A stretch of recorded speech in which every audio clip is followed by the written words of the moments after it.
Sometimes happens because I am in fact first and foremost an attorney, and second and favorite the most a radio talk show host. And I want to just tell everybody that every once in a while I have inspiration which I love sharing, and the radio promos are superb.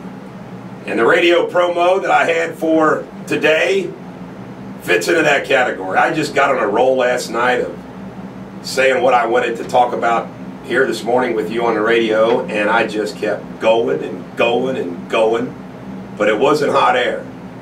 So here's what we have on slate for you. These are the topics we're going to cover. We're going to cover the weather a little bit. You know how I feel about the weather. It's always, you know, a bunch of hooba blue about nothing. And the reality is when there's bad weather, come on, they act like we've never dealt with bad weather. I mean, I'm 49 years old, so can you imagine how many snowstorms I've dealt with? Give me a break. We're also going to cover the news, everything in the news from pop culture to politics. Going to cover a lot of events downtown. You know, one of the things that I thought of yesterday, and I made a note of it, is the volume of things. The volume of things. The number of things is the better word, that are projects that they are looking for money for. And those include the City Hall, not the City Hall. They include Nippert Stadium. They include Music Hall. They include all of these projects that they need money for. The streetcar. It's pretty amazing, and they're not going to have money for any of it. You know, who's got the money? In legal news, there's several things to discuss. First and foremost among those is the Dooley trial, or the Dooley case out in Boone County, where I'm going to try to ask for a bond once more. And I just wanted to tell you that, you know, Perry Mason was famous. He would find the killer, not just find his client not guilty beyond a reasonable doubt. He would find the killer. And lo and behold, give me some Fleetwood Mac Monday morning. He would find the killer. And you know what? We might have done that. And I just want to say this. When you are bestowed great power, you have great responsibility. And you're going to hear a lot this morning about the abuse of that responsibility that goes on all the time. From the presidency, from Congress, from governors, all the way down to law enforcement agencies. Now, we filed yesterday a lawsuit against Orlando Smith, a Cincinnati police officer who maybe shouldn't be one, in this Avondale shooting on Thanksgiving Eve. And that shooting was unjustified, and they have lied once again. So I've got that to cover. Also, it looks like I'm going to begin stealing clients from Gloria Allred. I have a high-profile national legal matter, which I have been retained on, and it involves a very, very, very, very, very famous Cincinnati. And it should be interesting. And just so you know, I'm not representing that individual. I'm representing someone else that you might want to think, this is the kind of person Gloria Allred might represent. But I can tell you right now, folks, there is a lot going on. And then when you look at the national picture and our new Time Man of the Year, Barack Obama. You know, I'm kind of glad that we don't take a lot of phone calls, because I have enough to fill 9 hours of radio, and I'm going to do it in 2.5. You know what? It may not be Monday morning, but it's Thursday. So we'll play some Fleetwood Mac. And when we come back, we'll have some more radio superbity. Radio superbity just for you. Because as the commander of Bulldog Radio, Bulldog, what are you talking about, Stretch? It's 2 minutes and 40 seconds. That clock says 6. That clock's wrong. I think it's a little fast. I just want to tell you something. Jake's going to do a fine job as a pinch hitter, but you know what? You're not Garrett, Jake. I'm no Garrett. My God. I tell you right now, I guess I know why I have to spend so much money having all this help doing my radio show. I got the most expensive show in town, folks. Sometimes it shows and sometimes it doesn't. This is Fleetwood Mac, Monday morning on Class X Radio. Well, we have witnesses who saw it all. And there were no guns in the possession or fired by Dontez O'Neill, but the police felt compelled to murder him. By the way, that came from a witness who yelled at the police after the ordeal, "You just murdered that guy!" And of course, Bobby Matthews was shot while he held his hands up to surrender. Good old Orlando Smith, one of the officers, what a track record. What a day he had all day. He sure does like to shoot his gun. I thought if you shot your gun, you were on administrative leave. No, not Orlando. I think Orlando gets special privileges. He can pull that gun and fire at will whenever he likes to. And of course, Xavier laid an egg last night against UC. And the Bearcats whooped up on Xavier, no surprise. The place was packed. The place was packed. Tonight we have the Class X Christmas party. The weather will not prevent those who are hardy from appearing. We'll see what the weather blows in. And I got this question for you. I mean, it's pretty incredible. Now, follow this logic. There are no guns at schools, unless there's a school resource officer. Now just think about this. There's no guns at schools. But when a bad guy brings a gun to school and starts shooting, those at the school call for the people that have the guns to come to the school and shoot the bad guy with the gun. So the goody two-shoes who don't like or want the guns call for the guns when they need the guns to shoot the person with the gun. That, my friends, is the typical logic of jackwagons. Think about that. I am being totally serious. Think about how stupid that is. When there's somebody shooting people, people call 911 because they want somebody with a gun to come shoot the guy with the gun. So if the people had a gun, they wouldn't have to call the guy to come shoot the guy with the gun. Colonel Jessup, please.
Now, I want you to know that all you jackwagons that watch that movie and you think Tom Cruise is the cat's meow and he's the central character to root for, BS. Am I the only one that when I listened to Jessup explain it, got it? Nah, there's got to be others. There's got to be others. Play that first part of that again, Jake.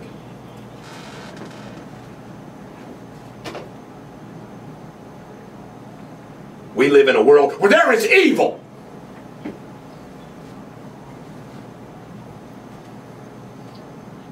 The guys with the guns got the responsibility to protect the people without the guns.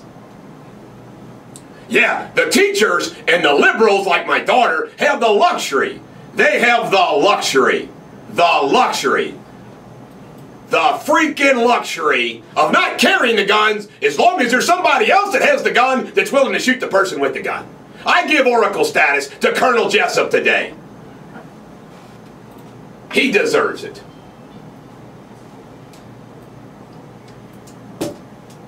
Just getting warmed up, folks. Barack Obama, the Time Man of the Year. Why? For winning an election? Or for being so ideologically misguided, mistaken, and missing in action that we need to give him an award for piling on the debt and wanting to pile on more to drive America off the cliff of no recovery, what they call a fiscal cliff. And he's aided by Boehner and Company, who value position and status over self-sacrifice and honor. And did you hear what Colonel Jessup said? Colonel Jessup said, oh, honor and all that stuff, buzzwords. That's what the congressmen say. That's what Barack Obama say. Oh, the American people is blah, blah, blah, blah, blah. It's all a bunch of gobbledygook crap. I weep for America. I weep for taxpayers. I weep for our children and grandchildren. And I say to George W. Bush and Obama, in both houses of Congress the last 12 years, you deserve dishonor, disgrace, and disdain.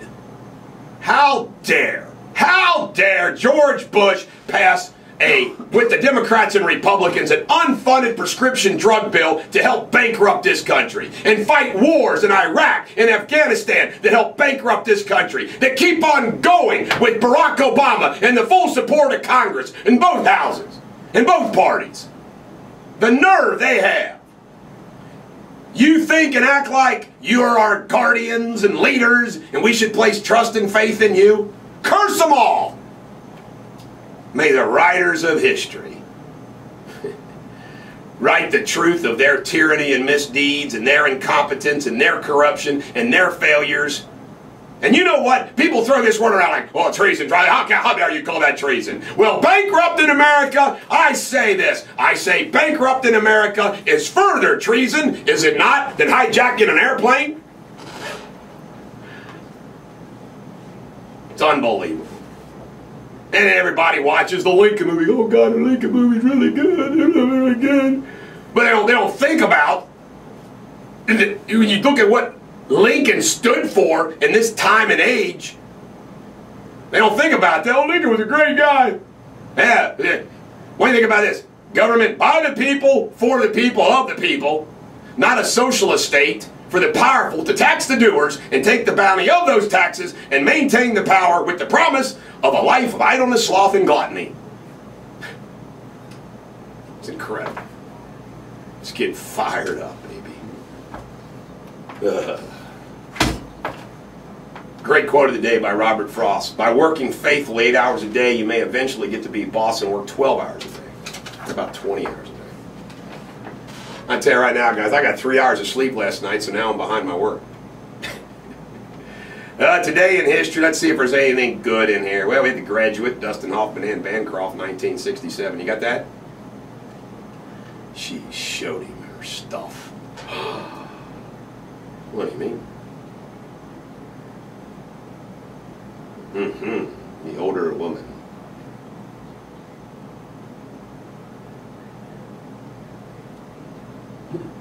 No, I did not, man.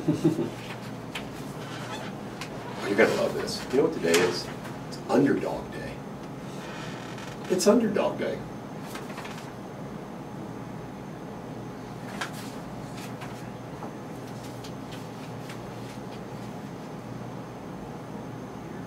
Go for it! Go for it!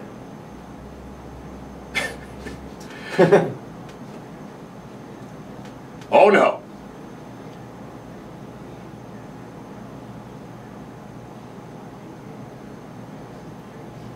Ladies and gentlemen, the American jury, when we come back, you're going to learn some interesting facts about Christmas. And of course, we will just soldier on. I think Jake's getting control of things here. Ladies and gentlemen, the American jury, you don't get secondhand news here on Class X Radio. You get first-hand news. And I think I'm going to save till tomorrow. Tomorrow, we're going to make national news on Class X Radio. This is the Bulldog on Class X Radio. Last night I watched Bad Santa. Best Christmas movie of all time. Of the rated R sorts. Yep. I love Bad Santa. Notre Dame football coach Brian Kelly was the Associated Press College Football Coach of the Year. By the way, Pierce Morgan, we're going to jackwagon his ass up. He called Gun Owners of America director Larry Pratt an unbelievably stupid man, dangerous, and interviewed telling you shame your country. But when the bad guys start shooting people, they call the guys with the gun to come shoot the person with the gun who's shooting the good people. Unbelievable. I'm going to save these for tomorrow. They're just too good. I had some great Christmas stuff that good old William came up with. Well, there's a few things that aren't Christmassy that's pretty good. You know, Johnny Appleseed's main focus of planting apples was to make apple cider, to make alcohol. There's an average of 61,000 people airborne over the U.S. at any given moment. Lightning strikes the earth about 8 million times a day. Dolphins can look in different directions with each eye. They can sleep with one eye open. You know, I've had a few clients that could look different directions with each eye. And they just look kind of rough. They claim beetles taste like apples, if you want to try one. Wasps like pine nuts, and worms like fried bacon. You eat some worms, man. It's fried bacon. This is a classic. In 1386, a pig in France, Jake, was executed by public hanging for the murder of a child. Can you imagine that? You know what? I say if a pig murders a child, it should be hung. I think that's a fair. And it's been a while since a joke was worthy of doing on air, but I've got one for you. You know what? I like when the joke's a joke I know you're going to retell. 3 men died on Christmas Eve and were met by St. Peter at the pearly gates. In honor of this holy season, St. Peter said, "You must each possess something that symbolizes Christmas to get into heaven." First man fumbled through his pockets and pulled out a lighter. He flicked it on it. "Represents a candle," he said. "You may pass through the pearly gates," St. Peter said. Second man reached in his pocket and pulled out a set of keys. He shook them and said, "They're bells." Boy, he stretched it into it. St. Peter said, "Yeah, you may pass through the pearly gates." The third man started searching desperately through his pockets. Finally pulled out a pair of Victoria's Secret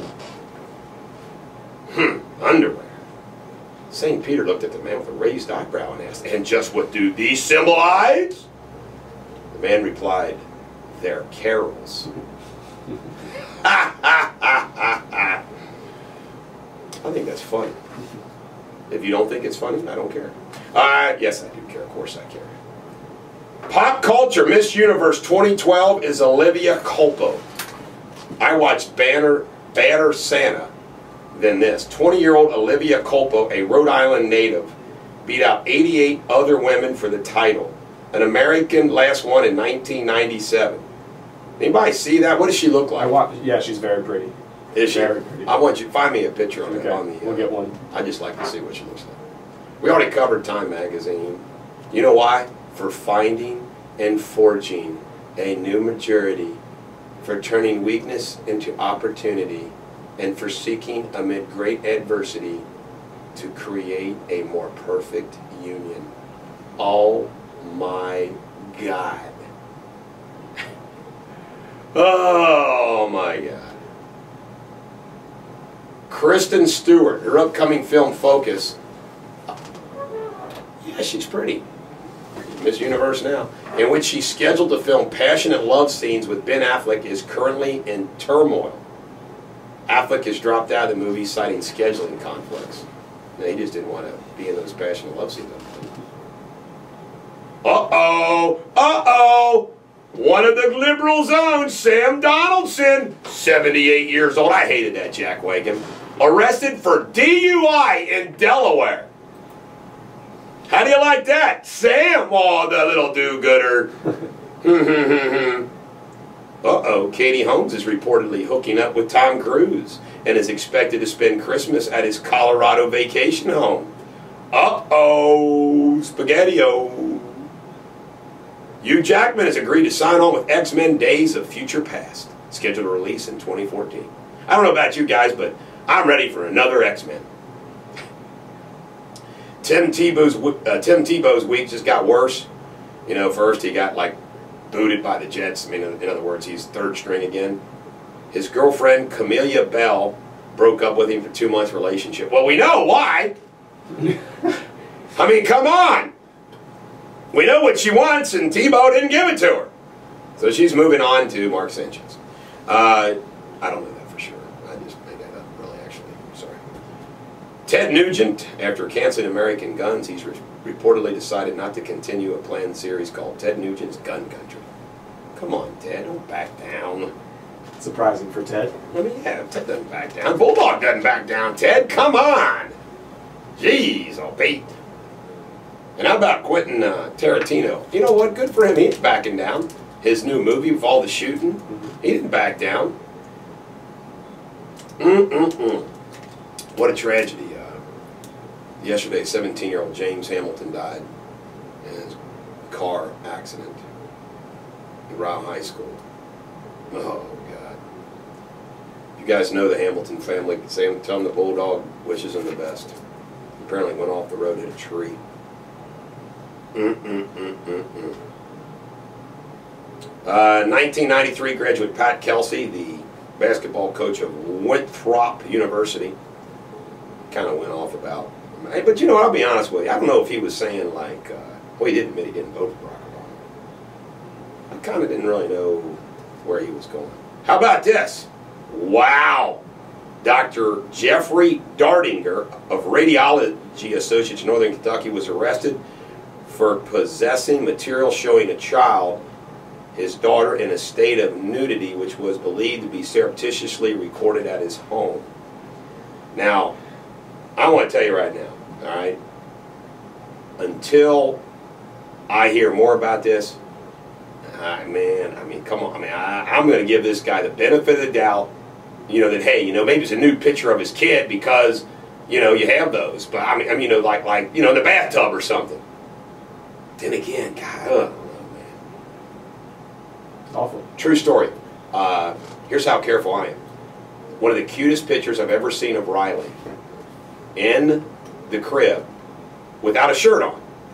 Looks like she's reading a book to Reagan. Reagan's laying next, you know, looking at her, laying down, and it looks like Riley's reading to her. I'm not going to post that picture. Why? Riley doesn't have a shirt on. I mean, she had pants on, but I'm not going to, I mean, I'm telling you, you don't do anything like that. Yeah. People will accuse you of crazy things. Well, I'm not talking about accusing. I'm talking about there's sick freaking people out there that want pictures of naked kids. That too, yeah. That's warped. Ohio Attorney General Mike DeWine said he will create a task force to begin training teachers to how to deal with on-campus threats and shooters. Mike, I like you, buddy, but you need to train them on how to shoot them. That's what you do. How do you know, all this training, okay, what you do is you get the kids in the closet, you close the door, and then you put a desk in front of the chair. Are you freaking kidding me? If somebody's got a gun, you got to have a gun.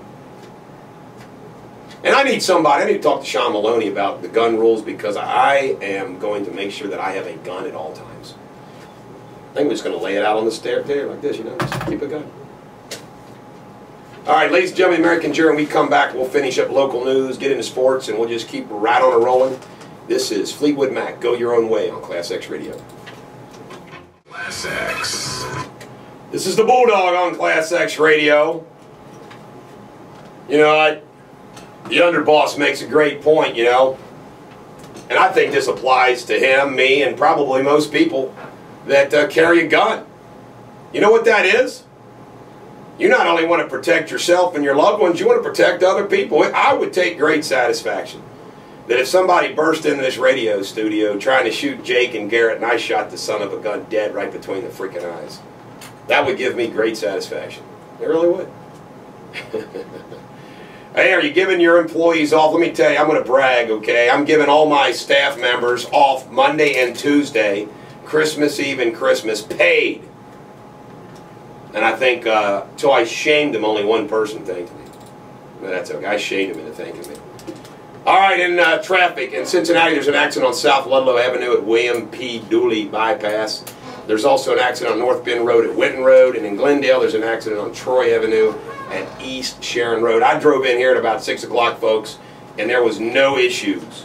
Absolutely no issues in the old traffic. Cincinnati City Council voted 6-2 to make bus budget month to month. Holy cow.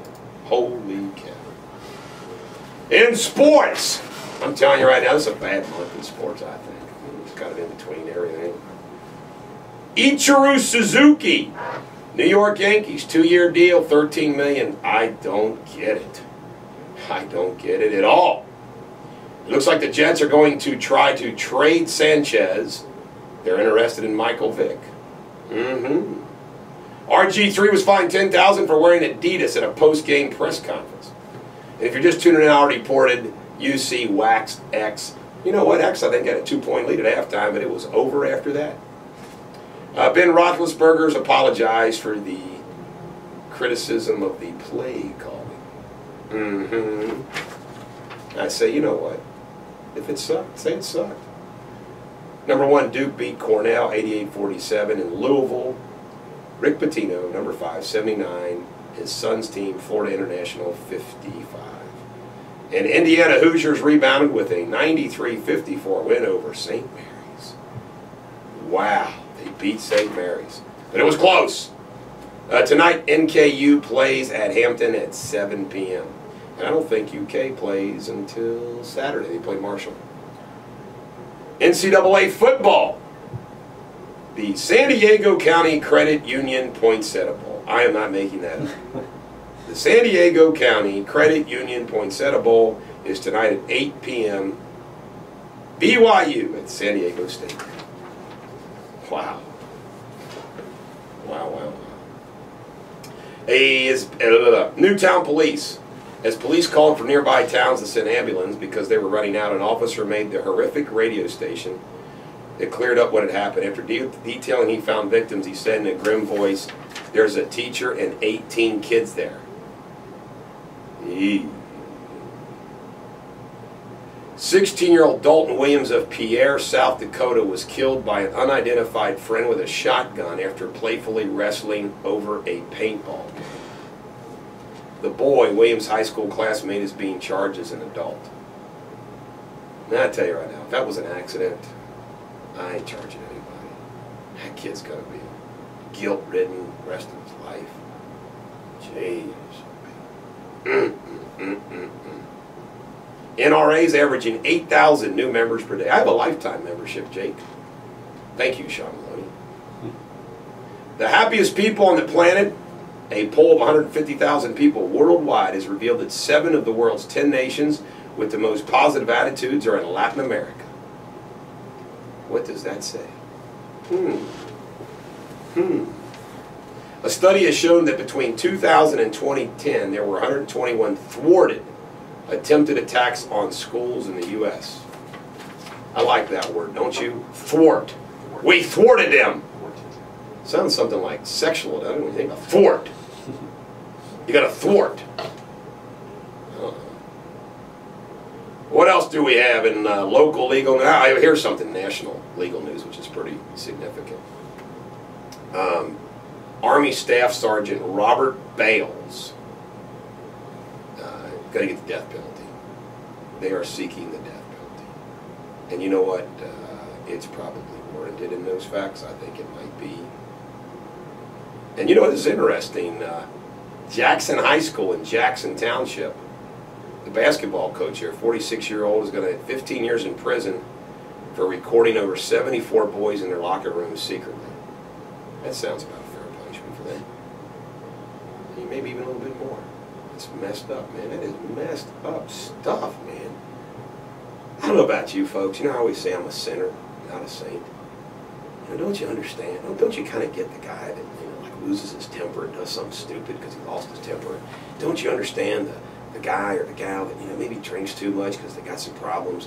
And don't you understand the guy that maybe, you know, I'm not being serious, you know, steals the school's money to go gamble because he's got a gamble addiction. Man, I'm not saying it's right. I'm just saying I kind of understand. You know, don't you kind of understand? I mean, it's terrible and it's a sinful thing, but don't you understand adultery sometimes? You know, I mean, you don't know what's going on in relation. I mean, don't you kind of understand a lot of sins and a lot of transgressions?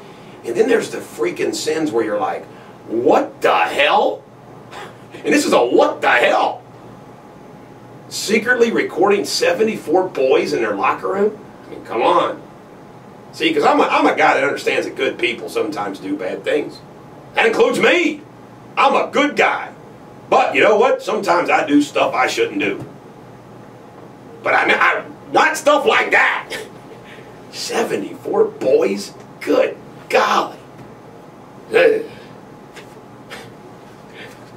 I don't get it. I don't get it. You know, I have to admit, I'm not into guests a whole lot. I mean, I like guests, don't get me wrong. I like good guests. But I have to admit, I'd like to have that hillbilly. That'd be a funny guy to have on, the hillbilly. The redneck. The redneck. Jeez. Get her done! And of course, I have Harlan County roots, so there's some relevancy there. Now, here's another. I'm being serious, folks. I get the guys that go bonkers and lose their temper over something. I do. 35-year-old Sean Verone allegedly threw a high chair into a crowded McDonald's dining room and knocked over a trash can before placing the manager in a headlock, causing injuries last month. Verone was upset because he ordered a hamburger with no cheese, and when he got it, it had cheese. Well, let me tell you something. When I go through our own Wendy's and they get the order wrong, I feel like doing that sometimes. I don't think I'd throw a chair at the people, but I might get the, you know what, I could get the manager in a headlock. Everybody knows I've had to go to anger management because of my relationship. Not relationship, but my attacks on Jay Garrett of the Kentucky Bar Association. I had to go to anger management. That's okay. So the guy that you're listening to, if you're just tuning in, has had anger management. Benjamin Harrison was the first president. I'm going to say this stuff too. They got some. William, I want to compliment you. You done a good job on finding some good stuff for Christmas, man. But we're going to save it for tomorrow. By the way, rest in peace, Robert Bork, the former Supreme Court nominee, died Wednesday at the age of 85. You know, he got shafted. All right, ladies and gentlemen, the American jury, this is the final Fleetwood Mac song I'm going to play this morning. What group should we play next? I say Springsteen. No, ACD. We're going to play AC/DC the rest of the day. This is Don't Stop, Clinton's and Gore song. I still like it. Class X Radio. This is the Bulldog on Class X Radio. Hope you enjoyed our Fleetwood Mac selections. And this hour we're going to do AC/DC. Garrett is out for today. Was it because he was going to be hung over from the Crosstown shootout? I mean, why isn't Garrett here? I think he said either hungover or arrested. One of the two. I see.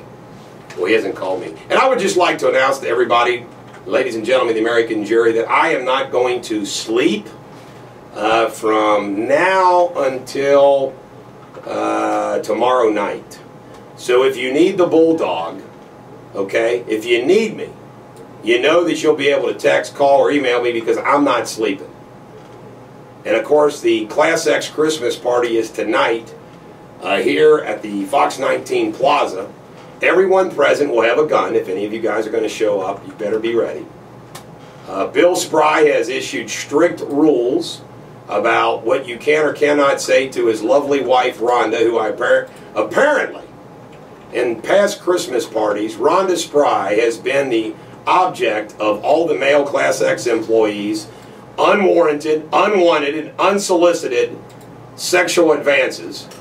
And they've actually had to hire a bouncer to keep everybody off and away of Rhonda Spry. And how disgusting. You know, you should leave the owner's wife alone at the Christmas party. Jeez. Common courtesy and etiquette. In Cincinnati, there's an accident, left shoulder lane blocked on I-75 southbound at Lachlan Split at Davis Street, exit 12. And then there's slow traffic from Shepherd Lane, exit 13 in Westchester. And we have the same accidents In Cincinnati, there's an accident on South Ludlow Avenue at William P. Dooley Bypass. And in Cincinnati, there's an accident on West North Bend Road at Winton Road. In Glendale, there's an accident on Troy Avenue at East Sharon Road. So how do you like that? All right, what do we have here? This is interesting. Former South Carolina Governor Mark Sanford and his ex-wife Jenny Sanford are both considering running for Representative Tim Scott's House seat in the upcoming special election. Oh my goodness. You know who'd have the upper hand in that one, of course, is Jenny. Because what Jenny would do is she'd walk to the microphone at the first debate, and she would hold up her hands, and she would take her index finger and her thumb, and she'd hold them about 1 inch apart, and she'd just look at the camera, do that, and wink. And it would be over. That's a good tactic. Yeah, I'm telling you, I used to run political campaigns. Yeah. Let me tell you something, folks. I know all of the tactics, both good and bad, skilled and surreptitious. That's the new word. This is funny, guys. This is funny that surreptitious came up because there's this lawyer on this case that I got, and he's a jackweight. And he wrote me a letter 2 days ago, and he said, "We need a copy of those tape recordings your client surreptitiously made." True story, folks. This is how the bulldog rolls. I wrote him a letter back that said this: "What does surreptitious mean? I cannot respond to your letter until I know what surreptitious means." I'm looking it up now. I had no idea. You don't know what it means? Never heard of it. Hey, none of my kids would know what surreptitious means either, I'm ashamed to say. I still love my kids, but they're not scholars. Of course, Erica would take exception to that. But I'll be honest with you, I don't think Erica's a scholar. She just studies hard like her daddy did. Because I'm no brilliant, scholarly guy. I just studied hard. On the fiscal cliff, Obama says the Republicans are worried about scoring points against him just for the heck of it. You know what? Oh, God. Can't stand it. Barack Obama has chose Joe Biden to lead an effort to restrict high-capacity magazines, ban assault-style weapons, and improve mental health resources to create a culture that doesn't promote violence. But yet, when Barack Obama runs for president, he takes money from all the Hollywood folks. Yeah, it's all right when he does that. After announcing he wanted legislation on gun violence he would submit to Congress by January, Obama answered questions from the White House press corps for 15 minutes on the fiscal cliff before being asked a question about gun control. He says they're pretty close, by the way, him and Boehner, the new buddies. Obama says he'll veto Plan B if it makes it to his desk. Senate provides no support for those who will lose long-term unemployment benefits at year's end. Norquist apparently has signed on to the Plan B proposal. It's all right to be taxing people making over $1 million. Yeah, we can live with that. Senator Chuck Schumer on Boehner's plan. By the way, the Plan B is they're just going to tax the filthy, filthy rich, allegedly. It reduces the earned income tax credit. You know what? This is just a joke, bro, when you think about it. Big joke. Female Democratic Senator Barbara Mikulski will be the first woman to chair the Senate Appropriations Committee. Nancy Pelosi on Obama's cut to Social Security. I consider it to strengthen his Social Security. Yeah, sure you do. Zero Dark 30. Senate Intelligence Committee Chairwoman Dianne Feinstein saw this movie. She says, "I thought it was terrible. It is a combination of fact, fiction, and Hollywood, and a very dangerous combination." Wow. Let me see. Karl Rove claims John Boehner has played a weak hand well. What a crock. What a freaking crock. I want to tell you something, folks. And at first I didn't get this when I heard people talk about this, but now I do. I really, really, really get it. And that is when you're negotiating on things, like the difference between principle and, things you can live with. And let me give you an example, okay? Abortion. Okay? The principle of pro-life, abortion, that's a pretty big deal. Hard to compromise that. However, without losing that principle, you understand that, let's say, there's a bill that comes up that you don't really like, but let's say it cuts abortions in half. But abortion is still going to be the law of the land, and there's nothing else that you can do. Now just think about this. Let's play a little game here. The Bulldog, I am pro-life. All right? The Senate is deadlocked, or the Congress is deadlocked. My vote decides whether this bill passes and is signed into law. Okay? And I am pro-life. And there's a bill that, while still allowing abortion, cuts abortions in half. In half. Well, do you sign that bill? Do you vote for that bill, yes, and say, well, I cut them in half, or do you not? Let me tell you what I would do. I would support the bill. I'd explain it, but I would support the bill. Why? What am I going to do? I'm pro-life and I'm not going to take advantage of cutting it in half? I mean, how do you not do that? When we come back, I'm going to explain some things that you can't change on. And until then, enjoy one of my favorite AC/DC songs. And we'll dedicate this to Eddie and Tracy since it is their theme music. Shoot the Thrill on Class X Radio. It's the Bulldog on Class X Radio. Ladies and gentlemen of the American jury, I want everyone to know that I'm going to be out in Boone County again. I got like 5 or 6 matters to handle out there. And I want to read something to you that we filed. This is in the public record. I'm allowed to talk about what's in the public record. And this is incredible. Incredible. There is no hardcore factual evidence to prove anything against David Dooley. There's no blood evidence, DNA evidence, there's no murder weapon, there's nothing. The victims, just the way the murder took place, there's no question of a struggle. No issue of David Dooley being, involved in that. Okay? There's no motive. There was no personal relationship, nothing. Now there's a guy, all right? Now, you wouldn't believe that the reason why they got David Dooley is, well, they're a little suspicious of this little gap in time and a little suspicious that whether he went home or not and, or didn't go home or not. And that's it. That is it, folks. Now get this. There's a guy named Doug Tungate.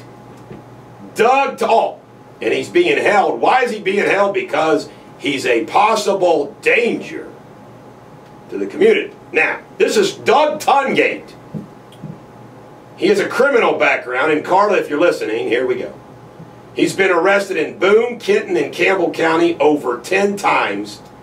Aggravated assault being one charge.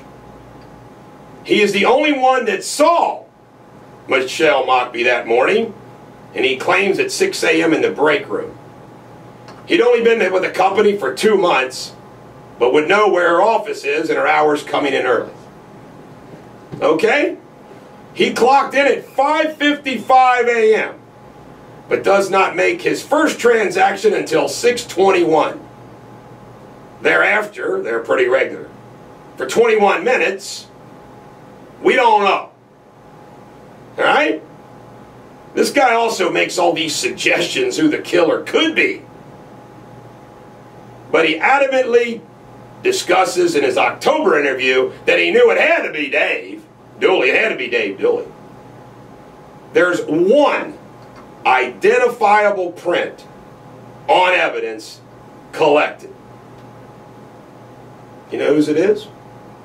It ain't David Dooley's. It's Doug Tungate's. It's left middle finger print on all the evidence. Doug Tungate. He normally works with somebody else that week, but not that week because the other guy was on vacation. He talked to another guy outside the break room after clocking in, but this was never corroborated by the guy that he allegedly talked to.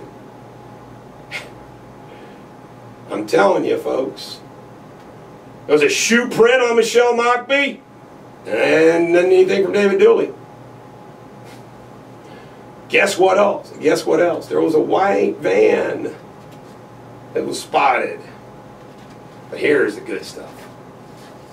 This is camera 3 from Fisher. 1201, white Cadillac, GTS parking, driver, white heavy-set man. 138, white heavy-set man exits building and gets into a Cadillac. 531, white heavy-set man moves car and reparks in the same parking lot. Kind of weird. 556, black tan Chevy S10 enters and parks. Then he enters the building. Who owns a black Chevy S10? Doug Tungate. At 6 a.m., both men from the Cadillac and the black Chevy S10 walk in the parking lot and enter the woods. 628, heavy-set guy with Cadillac exit woods and enters the building.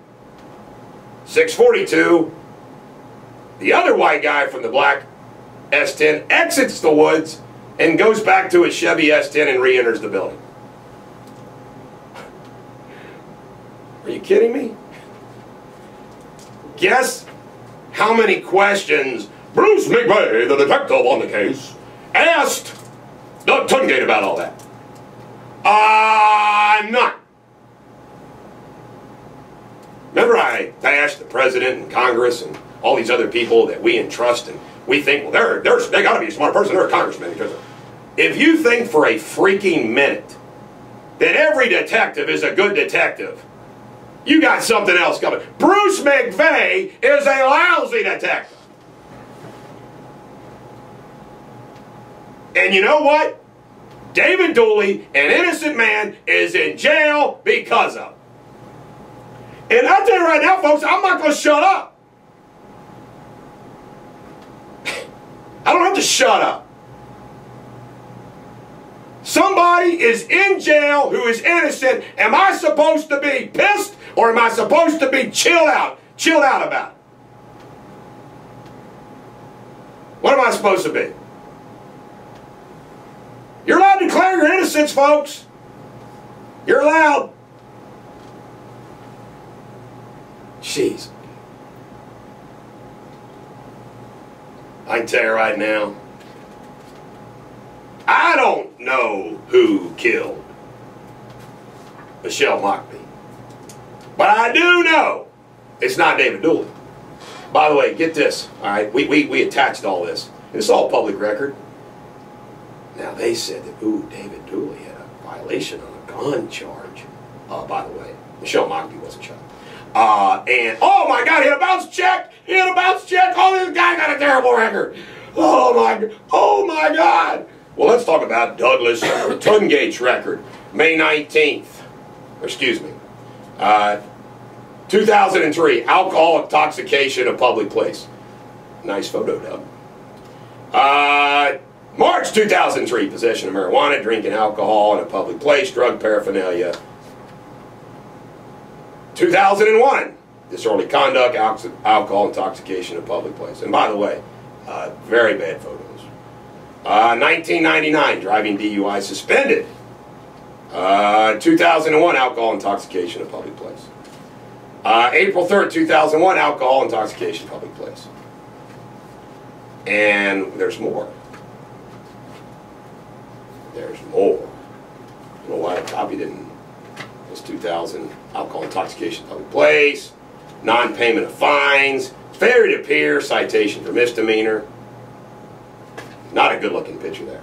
Failure to appear, citation for misdemeanor. Driving on suspension. Now this is a scary one. Operating motor vehicle, influence of alcohol and drugs. Aggravated.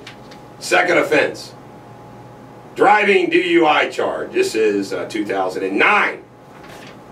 Looks really bad on that one, man. 2006, driving DUI suspended. Second, 2006, serving warrant for other police agency. Careless driving, operating suspended, revoked license, operating motor vehicle. Theft by unlawful taking with a firearm in 2005. Aggravated assault, fourth, 2005, sentenced for 30 days.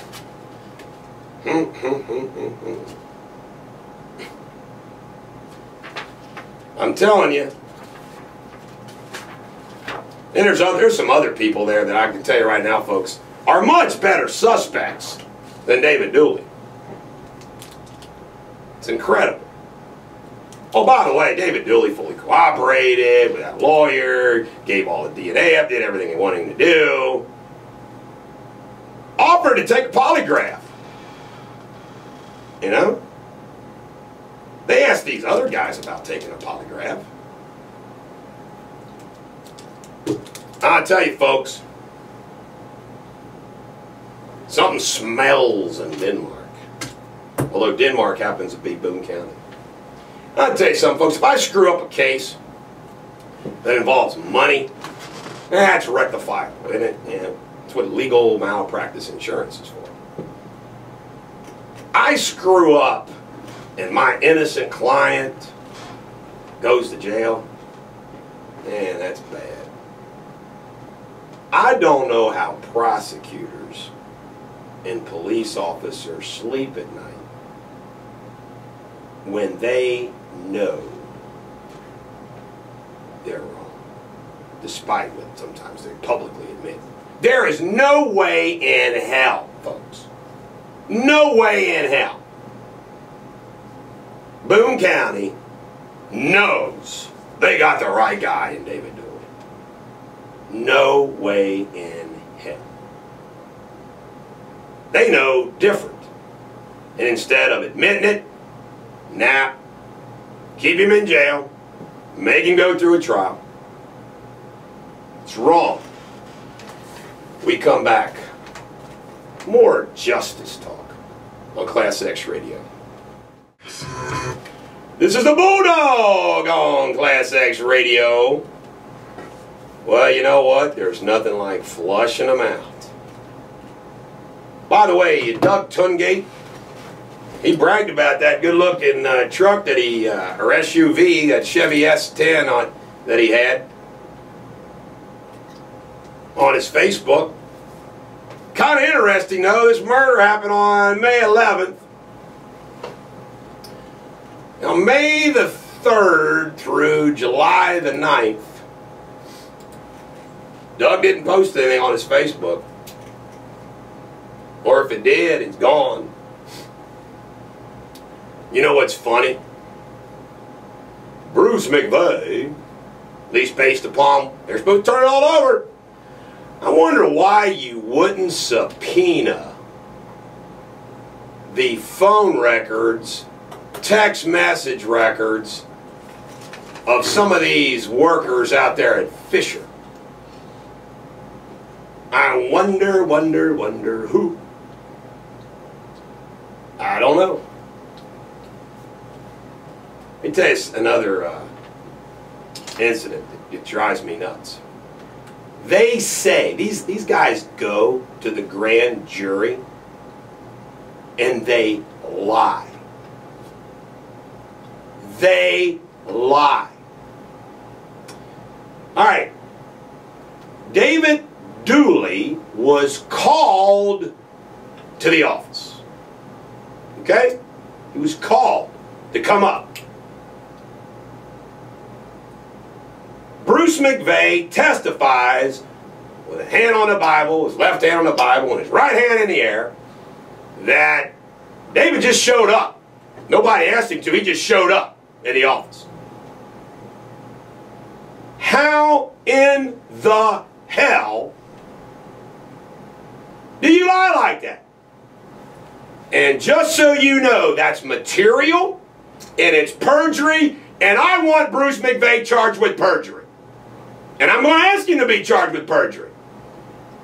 Or is it like, no, Dieters, I'm a a cop, I'm allowed to lie under oath. You can't charge me with perjury. I'd like to know why there's not more perjury charges for cops lying. And here's another one in Boone County. I got this cop. Nice kid. Going in the military, right? Good kid. No record. Has consensual sex with a woman. Young girl. Overwhelming, we're going to be able to prove consensual sex. And preliminary hearing. You get to ask cop questions. Find out, you know, what their side of the story is, all right? Police officer under oath says, my client confessed. Confessed. I looked at my client. Hey, man, did you confess? He goes, well, I didn't freaking confess. We get the interview. Videotape. Preserved. We watch the interview. I don't see no confession. To the contrary, I see nothing to implicate him. Cop goes into court. Left hand on the Bible, right hand in the air, lies. And a young man's future is jeopardized. You've heard me tell about Kenton County, Stephen Scott, Blackard and Chris Rock. Eyewitness to the burglary. Burglar was white. They hold him for 5 months in the county jail, destroying his life. Why? Why? If you were a prosecutor, why would you want to do that to somebody? Nicole Howe cooperates, willing to take a polygraph. No. We're going to arrest you and destroy your 4 years of education to be a teacher, to be certified, and we're going to destroy your life. Why? Does that make somebody feel better? Mike Gottawa, shot in the back. No charges of murder. And you lie. You are a public servant. You are the Kenton County Commonwealth Attorney. And you say, well, we'll really never know how it happened. And we watch the surveillance tape from the finish line, and it clearly shows the officer running up to the car and shooting him in the back. And I'm supposed to be mad, and I'm the bad guy. I have just given you. Dontez O'Neill is dead. You don't come back from dead, folks. Michael Gottawa is dead. You don't come back from dead. David Dooley's been in jail for months and months. You don't get that back. Robert Matthews has a bullet in his freaking arm. His arm will never be the same, and he was trying to surrender. That young man I told you about, charged with rape.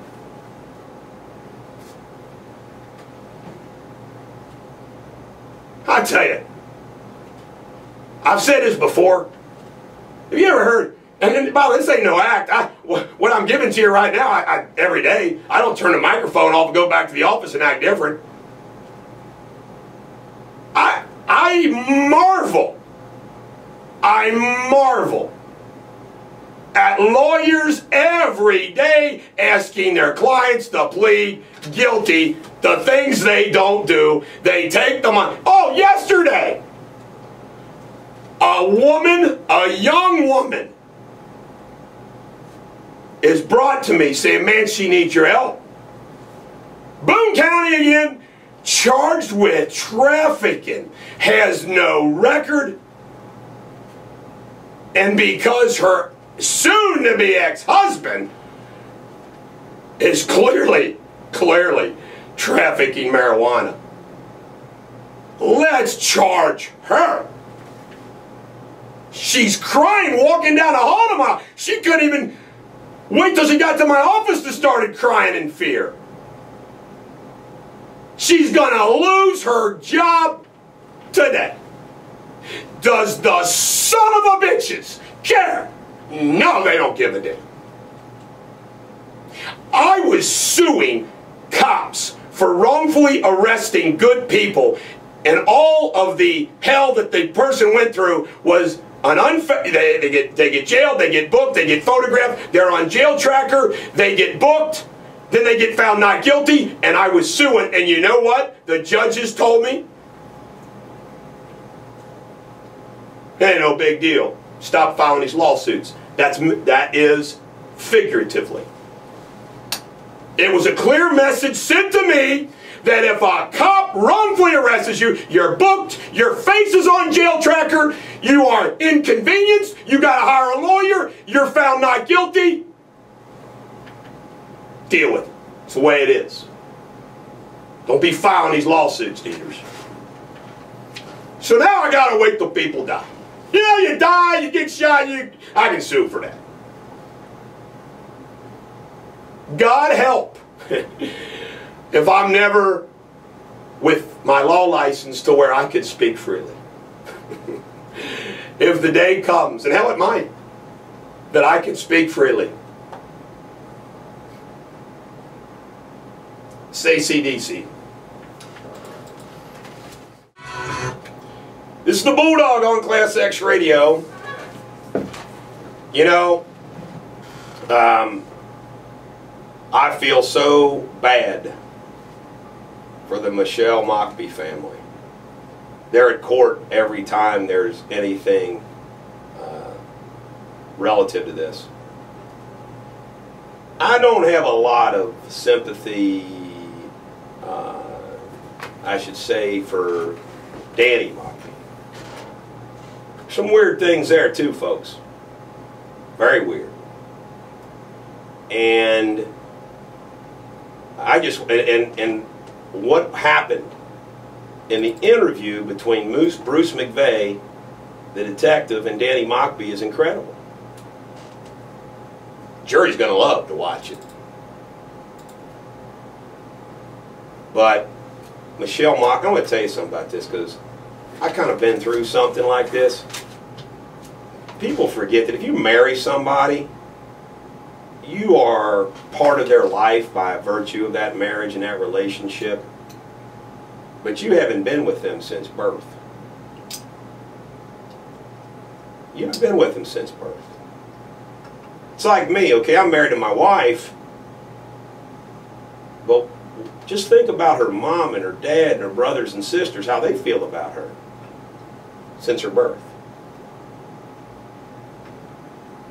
You know, there's one thing for certain.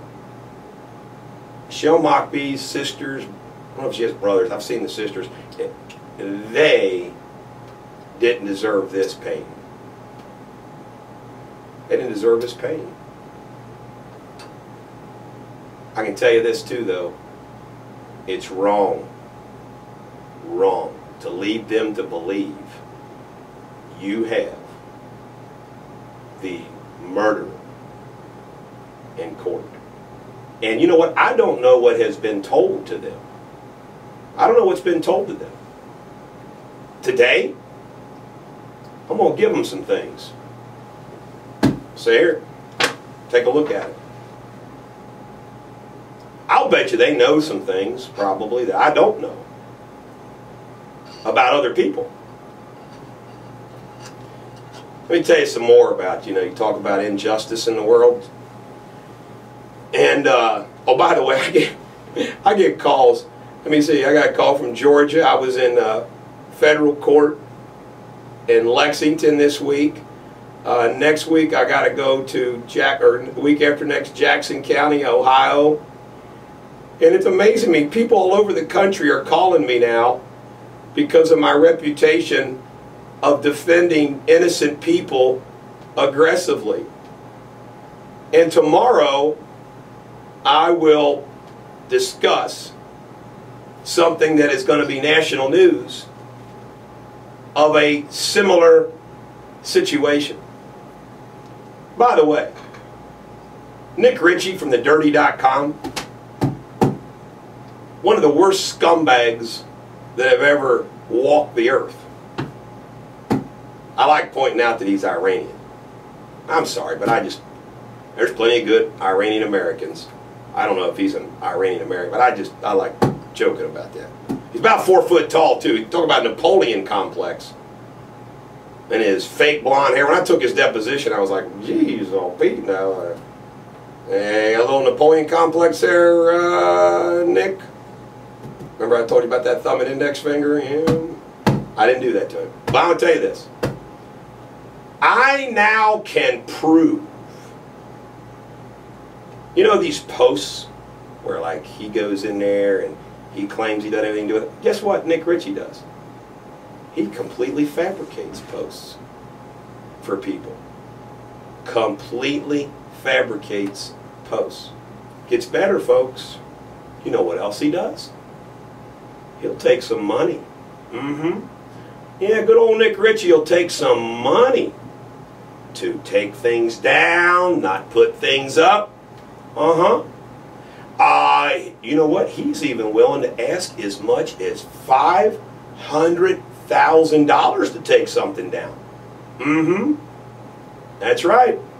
And you know what? He even has a lawyer that does extortion by contingency fee.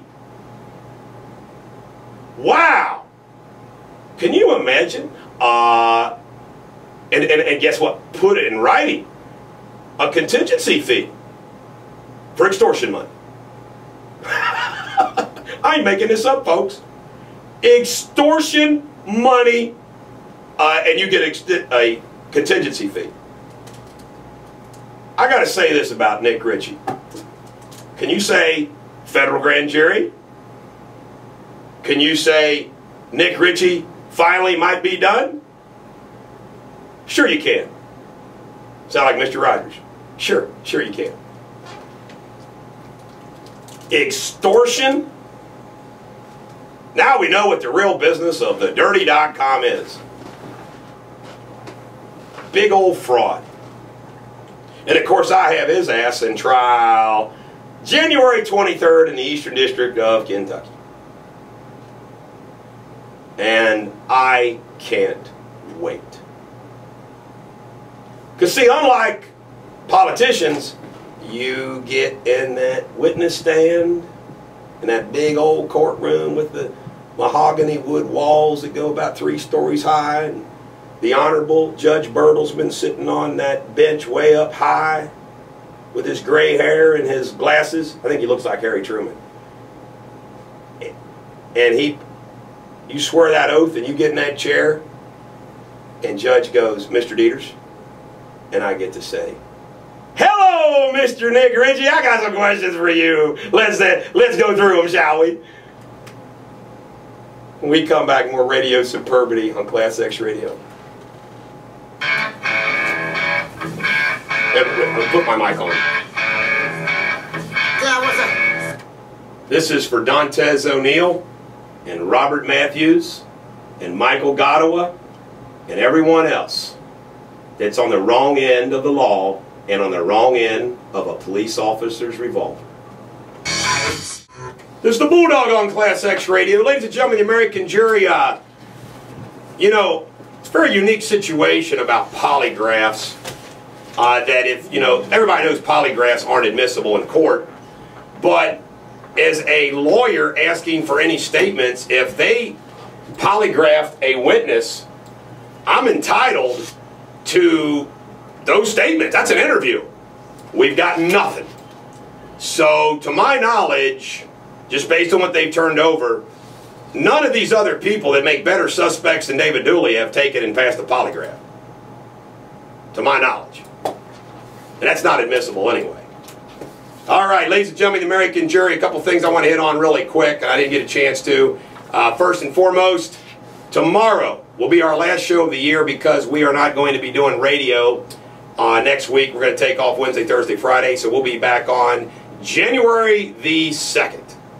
And there'll be good classic rock music on here in the morning. You should listen anyway.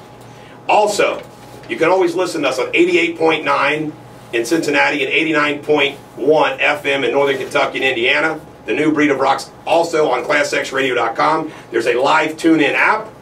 In addition to that, there is a Class X radio app. And also you can watch the live simulcast videocast of our show on thebulldogsnation.com and I think ClassXRadio.com. And we're going to have some fun. Christmas tomorrow, folks. We're going to have some fun. We'll talk about the news. We're going to cover the news. In fact, I have 2 major press conferences that I'm going to be involved in tomorrow that are newsworthy. But we're going to cover news, but we're also going to have some fun. We're going to play Christmas music, rock Christmas music. We're going to get it all lined up. Jake, you got those from William today, so you got all day to get them lined up. In addition to that, we're going to talk about all the fun things about Christmas, the things that drive us nuts. I got lots of Christmas shopping to do, folks. We haven't mentioned this yet, and I'm inviting him right now to come in and do the whole show with us, or as much as the show that he wants. Reverend Dan Francis from StayInTheRoom.com, Latonia Baptist Church. Get us a little baby Jesus Christmas perspective. You got to find that, by the way. Talladega Nights, for tomorrow, the baby Jesus prayer. Too good. We got to have it. And a couple things I didn't get to today. I did not get to fracking. I promised Rhonda Spry, the boss's wife, I would, so I'm going to get in trouble. But fracking is definitely, the whole concept of what we're doing with energy in this country with fracking is incredible. North Dakota, unemployment, I think under 4%. That is incredible. So, Dan Francis, thanks for coming in and helping us out. Garrett is either hungover or in jail. We don't know which from going to the Crosstown shootout. And I got to go to court, so we appreciate you coming in here. And, if Jake gets out of line, you just tell him that I'm going to tell his mom. I will do that. And as far as our friend who went to the UC game last night, if he's hung over a bit, he may need my prayers. If he's in legal trouble, you can take care of him. That's right. By the way, I turned on the game at halftime. I forgot it was on. I turned it on, and Xavier was up to.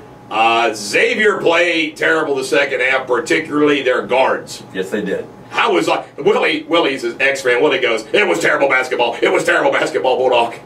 Well, they got in foul trouble. One of their big guys got in foul trouble, and the pressure, the defensive pressure from UC the second half, relentless. Was relentless. It really was. And UC, it's like sometimes you're up, sometimes you're down. Some schools are always good, but even the schools like Duke, they even have a down year for them.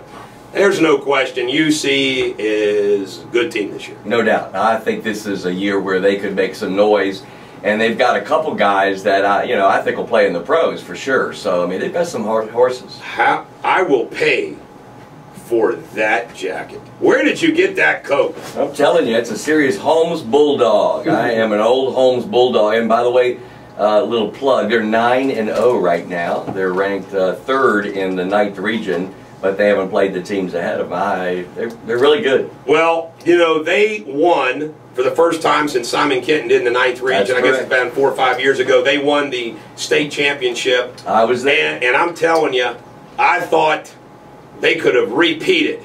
They should have. But, they had that weird game against Newport Public where they brought that kid over. They were 8 for 34, I think. I saw that game, too.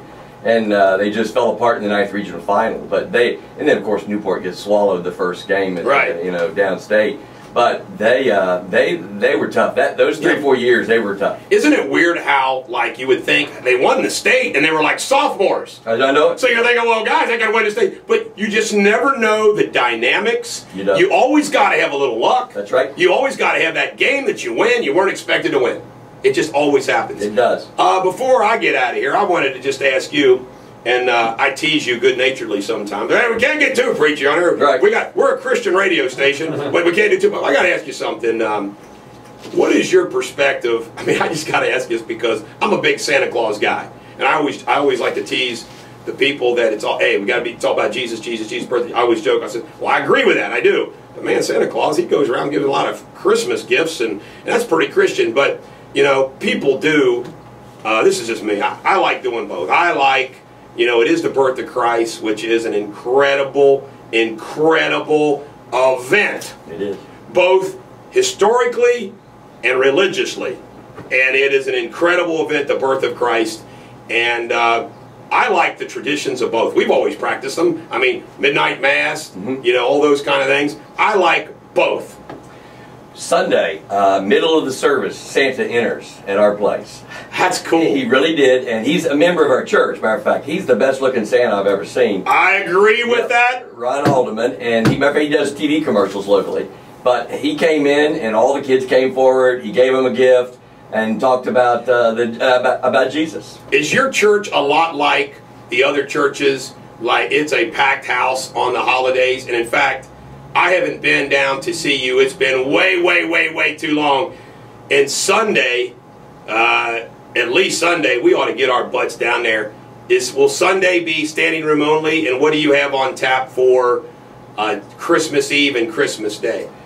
We have Christmas regular service on this Sunday. This is Latonia Baptist Church, folks. Right. Go ahead. 23rd, and then 24th we have Christmas Eve service at 6 o'clock.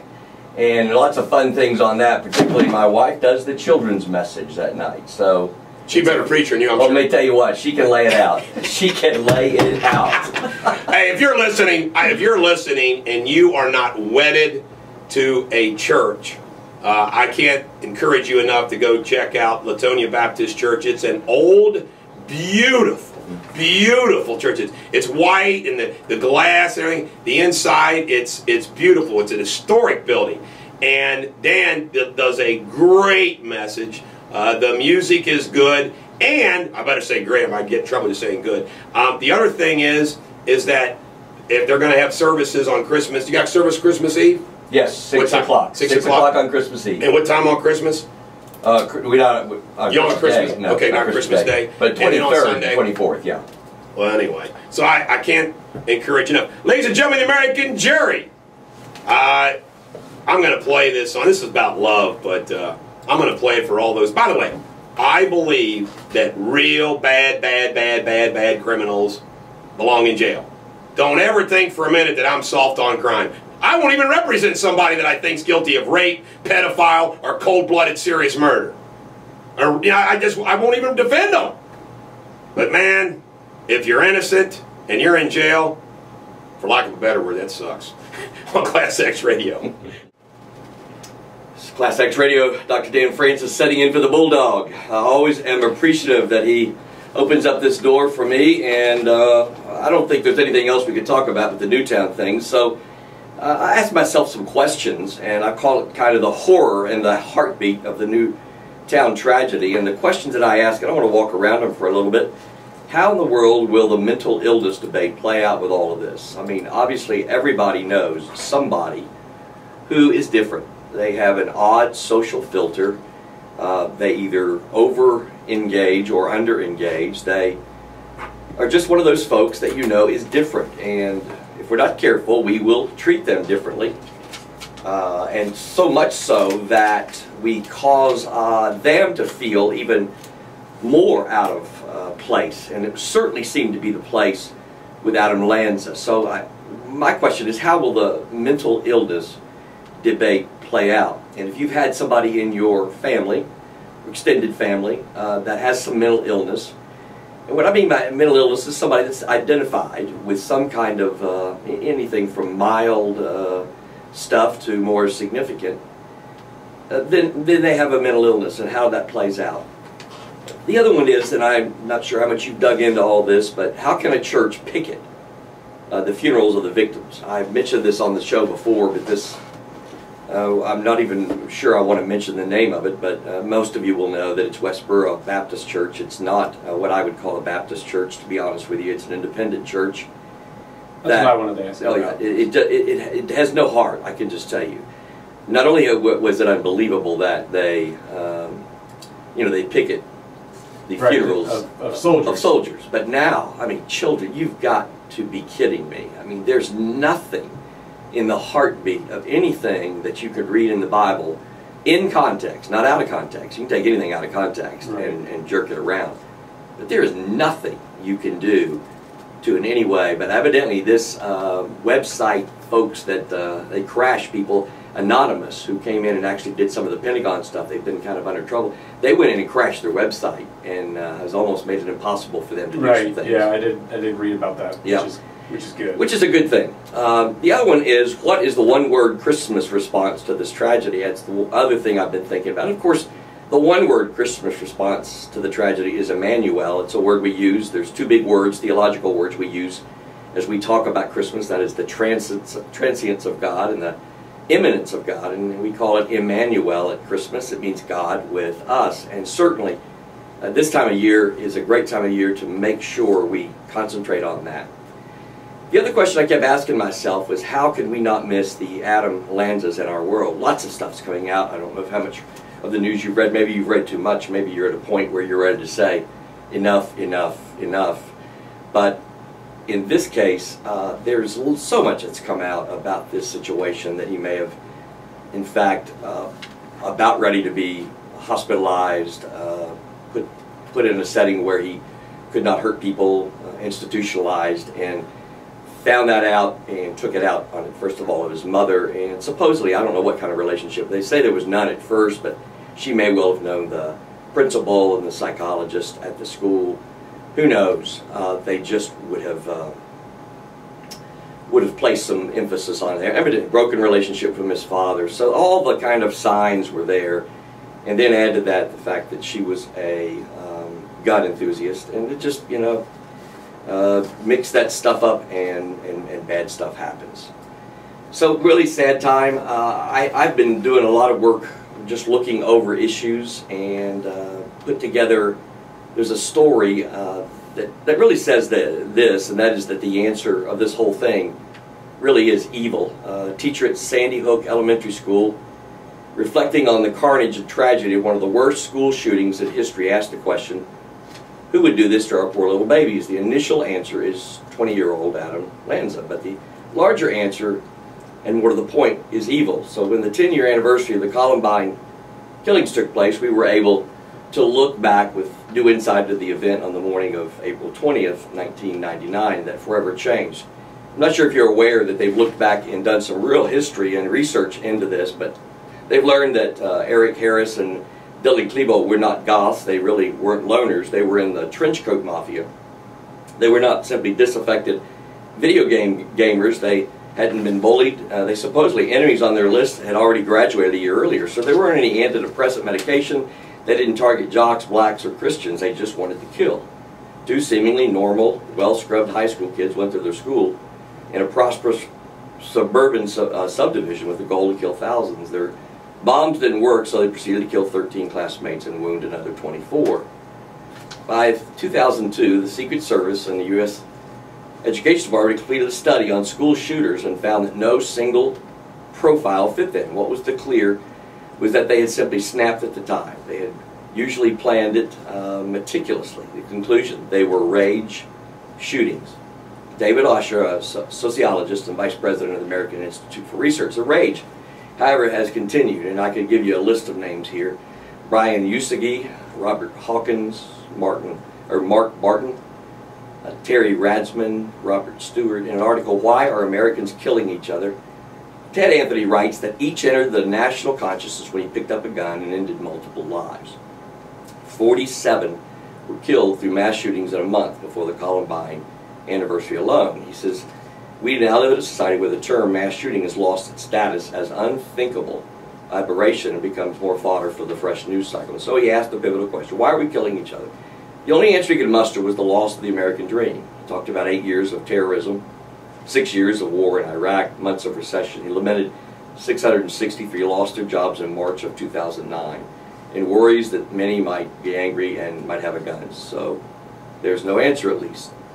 Then Ron Rosenbaum goes back and in his book explaining Hitler, he surveys theory after theory regarding Hitler and all that he went through, his atrocities. And he simply says that what I think all of us know, and that is that he was an evil, evil, evil man. So it brings to mind the experience of the first Sunday of the attacks following 9/11. Remember Jean Bethel Estaines? She went to a Methodist church in Nashville. The minister she describes as having a kind of frozen smile on his face following, again, the 9/11. I know it's been a terrible week, he says, but there's no reason for us to give up on our personal dreams. She thought, good grief, shouldn't you say something about what happened and how Christians are supposed to act and respond? So there was, and there ought to be, within our world right now, a robust, what I would call a robust, deeply theological discussion about what evil means. I'm not going to look for evil in everything, but I think it's out there. And so you and I, we've got to determine the framework of this tragedy and see if we can find something in our own hearts and minds to make a difference. Obviously, this time of year is the time of year when we talk about God with us. Let's believe that that can happen. We've got Born to Run. This is Class X Radio. Dr. Dan Francis sitting in for the Bulldog. He's gone off to do some legal work, and if you were listening earlier today, you know that he has quite a load right now in terms of some of the cases he's handling, and you heard his passion as he spoke to those issues. 2 or 3 things I want to hit before we move on here, and that is I want to make sure that I had talked a bit about the Newtown tragedy, but just know that I have a personal interest in all that because I was the victim of a crime. Many of you know, I've mentioned it on the show before, I came home one night, first-year seminary student, fella next door, a couple guys, they'd been partying, 2 or 3 guys actually, and they come out and they were carrying a gun, and I didn't pay any attention. I was at my front door of my house. 3 of them, and my mom was there, my brother was there, and they walked by the front, and all of a sudden they raised a gun and started threatening us. And when they did that, I simply walked forward and said, listen, nobody's bothering you here, nobody's going to say anything, no real issue here, and thought they were going to go, and then they raised the gun and shot me and killed my brother and emptied the gun. But they did end up, he did end up going to prison. But you know, I have a personal interest obviously in the use of guns, and unlike most, I'm for at least limiting ammunition. I'm for limiting having background checks. I don't want to take everybody's guns beyond that, but that is an issue that I have a personal attraction to. Yes, I've even thought about having a gun because of the danger of some of the things, but I wouldn't want a gun just in anybody's hands. To that end, we also say there's some local news here that I have an interest in, because I think most of you who are listening probably are traveling in your cars. I heard a couple of these things that Eric mentioned earlier that I think are important. Let me hit the local news high points just again for those who have not heard this, or you're coming into work and you need to know some of the local news. Ryle High School teen dies after a crash. Can't get you ever used to this, folks. Breaks my heart every time. Somebody's going to be missed at Christmas here. A 17-year-old James Hamilton died Wednesday due to injuries suffered. Car ran off the road and hit a tree in Verona. The accident, of course, is under investigation. And then if you have been around the television and you're a sports person like I am, you've probably seen, I did not know he was an Elder grad, but the emotional response of the 1993 graduate Pat Kelsey, Winthrop University's baseball coach. He used the microphone after a game at Ohio State to urge basically everyone in the United States to crack down on gun violence, saying, quote, there's 20 families in Newport, Connecticut that are walking into a pink room with a bunch of teddy bears with nobody laying in those beds. It's tragic. And if you heard that whole thing, and I did, it was pretty powerful. Now, I don't really care what your politics are, because he spoke politically a little bit, but he really just spoke from the heart. Everybody was getting up from the news conference, and then asking, is there anything else you want to say? And all of a sudden it just hit him. He said, you know what, I'll never have this forum again. So, yeah, I do have something else I want to say. He gave a very impassioned plea, reflecting on his, I think it was he has 2 little girls, and that's why he was referencing Pink Room. But it was a very impassioned plea just for the politicians to do something. And he hit not only Barack Obama, but Boehner, and said, come on, let's get something done here that's just basic. And I was impressed. He just spoke, he said he spoke from his heart. He just needed to say something, and you've heard the Bulldog talk about impassion, pleas, and being able to speak your heart well. He did that. He did it really, really powerfully. Also, Amberley Village local radiologist, I heard this early this morning too, and I was thinking about it since, arrested for child porn possession. And I liked it that the Bulldog kind of eased back and said, I'd like to hear more information. Dr. Jeffrey Dardinger, Radiologist Associates of Northern Kentucky, was arrested for allegedly possessing material showing a child's daughter in a state of nudity, which was believed to be surreptitiously recorded at his home, and he'll be in the Hamilton County Court January the 4th. And the saddest to me about that is, you know, you need to find out what else, because I have a granddaughter who lives at home, and she's running around, you know, half naked a lot of times, and once in a while we'll flash a picture, and then I get this pit in my stomach thinking, oh gosh, what if by chance that got on, somebody, you know, got into my internet and pulled that thing off. So we need to hold our judgment on that, sure. If you didn't see the newsletter, also there was a remark, a notation about the Blue Ash Gun Shop. Owner Tom Willingham says sales jumped 60% after Friday incident in Connecticut. I wonder if that was because of people thinking they wouldn't be able to get a gun, or just out of fear. Either one, that's a little bit of a scary thing. Ohio AG Mike DeWine, teachers are the first responders. I took this one a little personally because my wife is a teacher. DeWine said he would create a task force to begin training teachers on how to deal with on-campus threats and shooters, saying of teachers, those are the ones who are there. They are the ones who are going to make the life and death decisions. My wife and I, obviously, she's been off this semester because she has broken her ankle, and she's been going through surgery and had therapy, but she and I have had a long conversation about how she feels about this, the whole idea of you know, putting a guard there. I don't think there's any problem with that. I don't think any of the teachers really want to be armed, but some of the schools are already armed, and I'm wondering if you won't see that more and more, although, again, this fellow was incredibly armed. I'm wondering what could have stopped him. Also, local CEO, employees will be off on Christmas. You like to hear this kind of stuff this time of year. Cobco Enterprises CEO Cynthia Booth says employees at her 6 local McDonald's locations will be at home with their families on Christmas Day, instead of working like the corporate office is suggesting franchises require.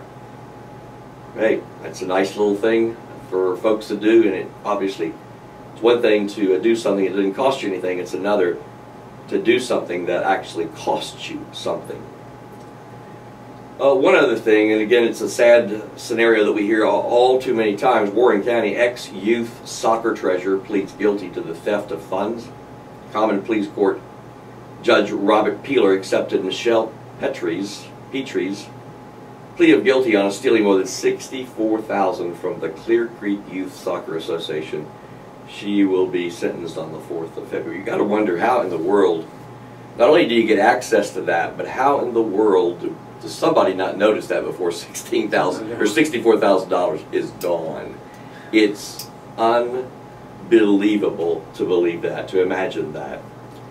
Funny stories as we lead into the next break here. Funny stories that are wrapped around. I know we're going to be talking some about this tomorrow on the show, but Christmas stories. Did you know that there are penguins at an aquarium in Japan that have been taught to switch on the Christmas lights at their habitat every evening? My wife has me doing the same. I switch on the Christmas lights every evening, and I'm not a penguin. A 3-ton Christmas cake was paraded through German city of Dresden on the back of a horse-drawn carriage. There is no word on the cost. I mean, 3 ton. That's 6,000 pound Christmas cake. The other one was the one that I caught my attention. A menu for the world's most expensive Christmas dinner. I wonder if you can imagine that. The diners will spend $8,000 on pistachios, $4,100 on watermelons, and a total of $200,000 for a dinner of 4. Yeah, I'd say the word is stupid. Television reporter asked people on the streets of New York City basic questions about Christmas. Here are some of the facts that they heard. First of all, Jesus was born in Jerusalem. His profession was an all-around nice guy, and the wise men brought him frankincense, myrrh, and baby diapers. That's correct, baby diapers. And in Pennsylvania, the Freedom from Religion Foundation threatened to sue Elwood City if officials did not remove their nativity scene from the City Hall lawn. Now, I understand some of the things about that. I understand separation of church and state and all that. So, some of the concerned citizens created a nativity scene on the back of a trailer, which they parked in front of the City Hall each evening. I think that's worthy of our noting. All right, we're going to head into No Surrender by Bruce Springsteen. This is This is Class X Radio. Dr. Dan Francis filling in for the Bulldog. We've been talking Newtown, we've been talking news. Let me just say a couple things about personal experience recently. Just dealt with a friend of mine who went through a DUI. So let me just encourage all of you who are enjoying this holiday season. I know Bulldog does this all the time, and he says, call me if you get in trouble, and I did call the Bulldog on this one because it was a good friend of mine, but you know, he just wasn't that far from home, only had about 5 beers, he said, but if you have 5 beers in 2 hours, you're probably going to blow drunk. So just the tragedy of that comes from that. I mean, the heartache. I've had 2 friends in the last 6 months probably go through this. The other one is I did a funeral on Monday. From all indications, it was a drug overdose, and this lady's 38 years old. Very, very, very sad. If you'd been standing there with the family like I was, you rethink this thing a couple times. So please do not drink and drive. The minute you drink, think of a plan. Have a plan of getting home that night. So just to encourage you during this time of year when it's just so easy to happen, don't let it happen to you. I saw the Lincoln movie, and I have just been blown away by it. I talked to the Jakester during the break, and he hadn't seen it yet, but I've got 2 or 3 things I want to say about it. Best scene, if you've seen it, if you haven't, I think this will still kind of get you, whet your appetite without spoiling it for you. Best scene is that he picks up his 11-year-old for bed on his back. Now, you got to get that scene. That is one of the more powerful scenes you'll ever see about a dad and his son. I've heard many people say that about that scene. I'll tell you, it was so powerful. I didn't know what he was doing. He lays down on the floor, and then he starts tinkering with his son's hair and just kind of loving on him, and all of a sudden it's just like they had this regimen. Mm-hmm. He looks out, and there is Dad, and he crawls up on his dad's back, and there's this big, long, tall, lanky Lincoln walks away. Just a powerful scene. Historical significance, the second term of an American African president, of course, on the eve of the 150th anniversary. Lots of folks don't know this, but we're on the eve of the 150th anniversary of the Emancipation Proclamation, which is January 1. So all kinds of historical significance. If you don't have your history hat on, you'll still get it, but you just get wallowed up with it. Best surprise for me was it only focused on 1 month. I thought that was interesting. Only 1 month of his life, January of 1865. Best actor, it's not even close, Daniel Day-Lewis, but you cannot help but miss the powerful acting of Tommy Lee Jones. And surprise for me was James Spader. What was that old? He played a lawyer it was real popular for a while, but. Law and Order. Yeah, Law and Order. I mean, he played a lawyer in one of those law shows. He was fabulous, and it looked like he'd gained about 50 pounds and had a mustache and was just this raucous, profane guy. But he was one interesting dude. The best laugh-out moment to me was when Tommy Lee Jones gets in bed at the end, and I won't spoil this for you, but when he gets in the bed at the end of the show. I'm not going to spoil it, but he gets into bed, and it's just a funny moment. And then I think the biggest flaw of the movie, there weren't hardly any, but the one was the opening scene where there's 2 white guys and 1 black soldier quoting the Gettysburg Address. And there was, that just seemed very staged. And also I have a friend of mine, Steve Mansfield, who's written a book on Lincoln's faith, and he was disappointed a little bit. He said the movie was fabulous, but the treatment of his faith experience was a little bit off-center. He felt like that he was much more of a man of faith. And in particular, there's one scene where he says he wants to go back and visit the land of Sodom, or David, and one of the other great heroes of the Old Testament, which means basically the Holy Land. And they changed that scene to say that instead of I wanted to go walk the steps of my Savior. So, just little things like that. But I will tell you, if you have not seen it yet, you need to. It is a fabulous movie.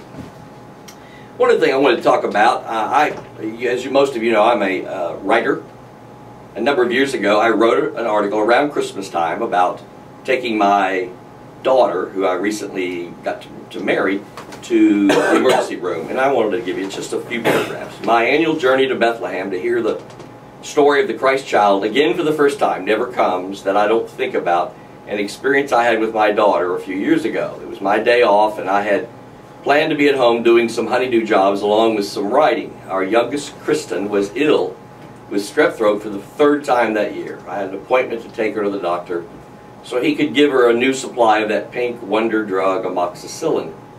I must admit having my day interrupted was a little frustrating, but my fatherly need to provide for my ailing child easily won over my disappointment.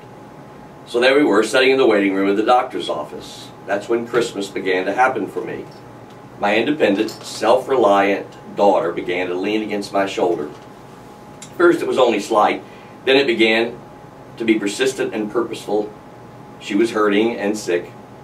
I was well and strong. She needed attention and help, and I was willing and able. She needed to feel cared for and consoled. I wanted to love and provide. She needed to be a daughter. I needed to be a father. She wrapped her warm, fevered body around me. I could not help but feel the presence of God. It was the presence of a providing, protecting, powerful God. The presence of a God who waits for his children to need him. It was the presence of a God who wants to be a father to his children. It was Christmas. There, sitting in the waiting room, I discovered a waiting God who wants to be needed, and I realized again how much I need him. I suspect all of us need some waiting room time this year of Christmas. Not unlike the first Christmas, our yearly journey through December is filled with too many interruptions and inconveniences. So don't wait to get sick before you slow down and look up. Do it now and do it often. Find your way to the waiting room of God so you can get the help of the wholeness that you need to have a Christ-filled Christmas. So, I know the Christmas show's tomorrow, but let me encourage you to begin to look up and have a moment. I want to close with a prayer from Max Lucado as he prayed for the Newtown shooters. It was only about a 4-sentence prayer. Lord, you entered the dark world of your day, won't you enter ours? We are weary of bloodshed. We are like the wise men looking for a star. We like the shepherds kneeling at a manger. This Christmas we ask, heal us, help us to be born anew. This is Class X Radio. I'm filling in for the Bulldog. I hope today is your day, and every dog has its day. May yours be today and tomorrow. Dr. Dan Francis with Class X Radio. Thanks for being with us.